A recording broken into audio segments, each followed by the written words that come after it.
और आप देख रहे हैं GN प्लस। नाज़रीन, इस वक्त मैं मौजूद है पाकिस्तान तहरीक इंसाफ की सीनियर रहनुमा आलिया हमजा साहिबा मौजूद है।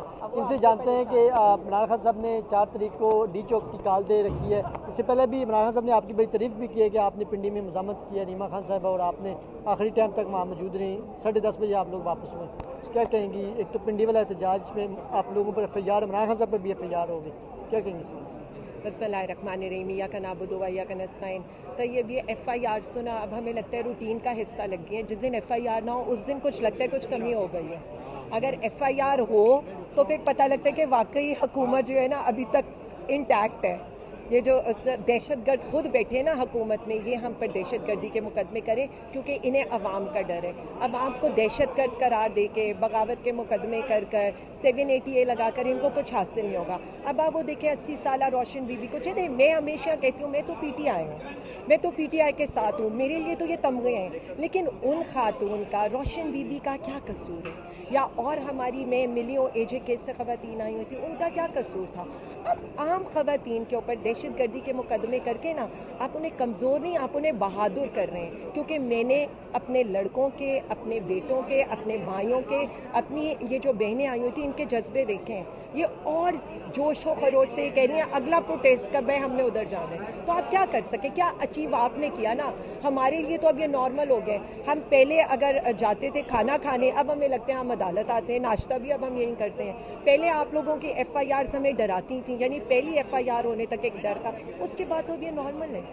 मैडम, इमरान खान साहब डयाला जेल में जब उनको बताया गया कि एहतजाज उन्होंने वक्त से पहले ख़त्म किया तो शदीद बरहम भी हुए, तो उनकी बरहमी को कैसे देखती हैं? खान साहब तो अब कह रहे हैं कि छक्कों पर छक्के लगाए जाए। देखें, खान साहब फास्ट बॉलर हैं और खान साहब हमेशा छक्कों पे छक्के ही लगाना चाहते हैं और उनको अपनी परवाह नहीं है। उनको ये जो आईनी तरमीम हो रही है ना, ये जो आपने देखा है कि कल पहले तो मतलब वो जो बेंच फिक्सिंग का ताना देने वाले लोग थे, कल उन्होंने किया क्या है? आपने प्रैक्टिस एंड प्रोसीजर कमेटी में देखा है, उस कमेटी ने एक बेंच तश्कील दिया, उसमें जस्टिस साहब नहीं बैठे, उन्होंने लेटर लिखा, उसके बावजूद ऑर्डर आ गया। ऑर्डर आने के बाद उसके ऊपर सारे आर्ग्यूमेंट्स हो गए। ऑर्डर शीट आपने कैसे कर सकते हैं? बेंच फिक्सिंग करें, कमेटियाँ आप ऑर्डिनेंस के लिहाज से बनाएं। आपके जो मुअज़्ज़ज़ जस्टिस हैं वो नहीं बैठ रहे, वो आप पर एतराज़ उठा रहे हैं, लेकिन आप सिर्फ अपनी एक्सटेंशन के लिए, मैं वही कहती हूँ ना कि अगर इस 3 साल एक्सटेंशन के लिए ये मुल्क को इस तबाही के दहाने पर ले आए हैं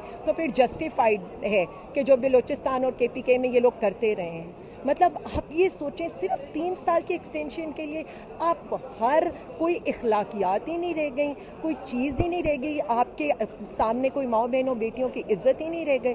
तो ये सब कुछ जो हो रहा है ना, मैं बार बार कहती हूँ ये जुडिशल कू है। और ये लोग जो सुप्रीम कोर्ट पर हमला आवर हुए थे, ये असल हमला आवर होने हैं जब आप आइन पर हमला आवर हो रहे हैं, जब आप कानून की धज्जियाँ उड़ा रहे हैं। तो खान साहब इसलिए चौके छक्कों पर आ गए हैं क्योंकि उनको पता है कि ये मुल्क को तबाही के धाने की तरफ ले जा रहे हैं। वो जब कह रहे हैं ना गैंग ऑफ 3, तो ये वो गैंग ऑफ 3 की एक्सटेंशन के लिए जो मुल्क तबाही के लिए जा रहे हैं, हमने उसको रोकना है, तब ये चौके छक्के लग रहे हैं। मैडम, ये बताएं कि 63(1) की तशरीह की वजह से मुनीब अख्तर साहब तो कल नहीं बैठे, आज जैसे खान साहब को शामिल कर लिया गया, तो अभी ये केस की समाअत होगी। तो 63(A) वाला अगर मामला होता है, दोबारा इसकी तशरीह होती है और फैसला आता है, आप लोगों के अगेंस्ट आता है, तो आर्सनिंग तो फिर खदशा हो जाएगा। फिर जो MNA चाहेगा, जिस पार्टी को चाहेगा वोट वगैरह देगा। देखिए, मैं बार बार ये कहती हूँ ये जिद्दोजहद अब पाकिस्तान की है, PTI की नहीं है। PTI तो 8 फरवरी से क्या आपने देखा है, मैंडेटरी हो गया, हम ट्रिब्यूनल्स में चले गए, ट्रिब्यूनल्स में रिटायर्ड जजेस ले आए, होल्ड कर दिया इन्होंने हमारा सारा कुछ। अब पहले इन्होंने हमारे MNAs को दहशतगर्दी, धौंस धांधली, FIR, उनके घरों के अगवा करके उनको ब्लैकमेल करने की कोशिश की, ये वो भी नहीं कर सके। तो अब ये 63A की जो तशरीह करने लगे तो क्या होगा? लोटाक्रेसी को ये जो है फ़रोग देने लगे हैं, या हॉर्स या फ्लोर क्रॉसिंग को ये दे रहे हैं। तो मैं सिर्फ इतना बता दूं, अगेन बात वही आती है अपनी 3 साल एक्सटेंशन के हॉर्स या फ्लोर क्रॉसिंग को ये दे रहे हैं। तो मैं सिर्फ इतना बता दूं, अगेन बात वही आती है अपनी 3 साल एक्सटेंशन के लिए आप मुल्क में हर तरह की ज़ोर ज़बरदस्ती धौंस करने को तैयार हैं। आपको ये क्यों नहीं लग रहा है कि अवाम आपकी बात मानने को तैयार नहीं है? अवाम हर एक आईनी तरमीम, एक बेंच फिक्सिंग, एक ये जो 63A का फैसला है, अब अवाम को समझ में आ रहा है। पहले अवाम को ये नहीं पता था कि उनके हकूक़ क्या है, पहले अवाम को ये नहीं पता था कि ये अगर तरमीम हो जाएंगी। आपने अवाम को और इमरान खान ने इतना बाशऊर बना दिया कि अब कॉन्स्टिट्यूशन पर भी अवाम की ग्रिप आ गई। यही शऊर था जो हम कौम को देना चाहते थे। तो कौम निकलेगी, इनके खिलाफ निकलेगी, कल भी निकलेगी, कल 3 शहरों में निकलेगी, 4 अक्टूबर को डी चौक में निकलेगी, 5 अक्टूबर को मीनार पाकिस्तान निकलेगी।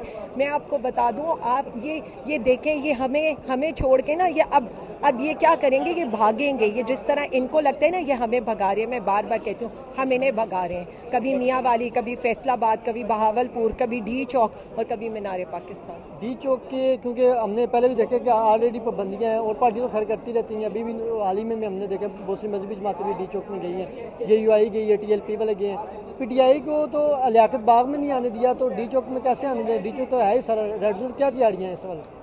तैयब, सारी पाबंदियाँ सिर्फ PTI के लिए हैं, चाहे वो लियाकत बाग हो, चाहे वो मीनार पाकिस्तान हो, चाहे वो डी चौक हो। बाकी सारी जमातों को हर तरह की आज़ादी है और हमें खुशी होती है। जमहूरियत में ऐसा ही होता है कि आप सबको खुली आज़ादी दें। लेकिन मसला ये है कि सिर्फ एक जमात, एक लीडर को गिराने के लिए ये गिर रहे हैं और बार बार गिर रहे हैं। अब तो पहले हम कहते थे ना गिरने का, अब काउंटिंग ये हो रही है कि ये कितनी दफ़ा गिरेंगे। तो ये हर दफ़ा वो जो कैदी नंबर 804 है ना, वज़ीर आज़म इमरान खान है, उससे ये डर डर के गिरे जा रहे हैं। मैं हमेशा कहती हूँ कमज़र्फ़ दुश्मन ना अल्लाह किसी को ना दे। ये कमज़र्फ़ दुश्मन भी हैं और मैं अब वर्ड नहीं यूज़ करना चाहती कि क्या मैं इनके बारे में। वज़ीर के PK अलीमन गंडापुर के हवाले से इमरान खान साहब ने तारीफ़ भी की है। उनको कहा है कि अगर वो वहाँ पहुँच जाते पिंडी तो वो एक हीरो बन जाते और बड़े लीडर साबित होते अगर वो पिंडी आ जाते। क्योंकि एहतजाज ख़त्म नहीं करना चाहिए, उनको पिंडी आना चाहिए था।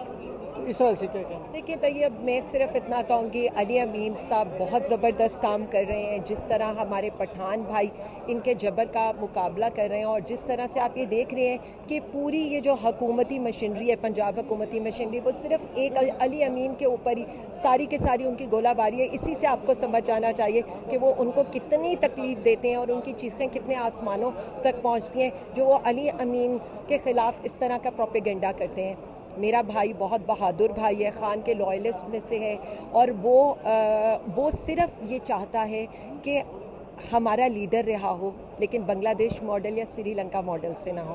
क्योंकि हम सब इस पुरअमन पाकिस्तान के लिए, खुशहाल पाकिस्तान के लिए काम करें। हम कभी नहीं चाहेंगे कि इस मुल्क में इंतशार हो। जो इंतशारी टोला है ना, वो हुकूमत में बैठा है, वो इस हुकूमत को उस वर्ज पर लेकर जा रहे हैं कि वो ये चाहता है कि मतलब आइन पर हमला आवर हैं, कानून पर हमला आवर हैं, रियासत पर हमला आवर हैं। इमरान खान पर नहीं है, रियासत और अवाम पर। और आखिर में इनके बताने के लिए मैं पाकिस्तानी, एज ए पाकिस्तानी, इस पाकिस्तान की मालिक हूँ। 24 करोड़ अवाम इस पाकिस्तान के मालिक हैं और हमारी मर्ज़ी के बगैर ना आप आइन को छेड़ सकते हैं, ना कानून को छेड़ सकते हैं। और हमारी ये जंग क्या, ये जो आप कर रहे हैं ना, मुल्क पे हमलावर हो रहे हैं, वो तब तक जारी रहेगी जब तक हम मैंडेट चोरों से इस मुल्क को आज़ाद नहीं करा लें।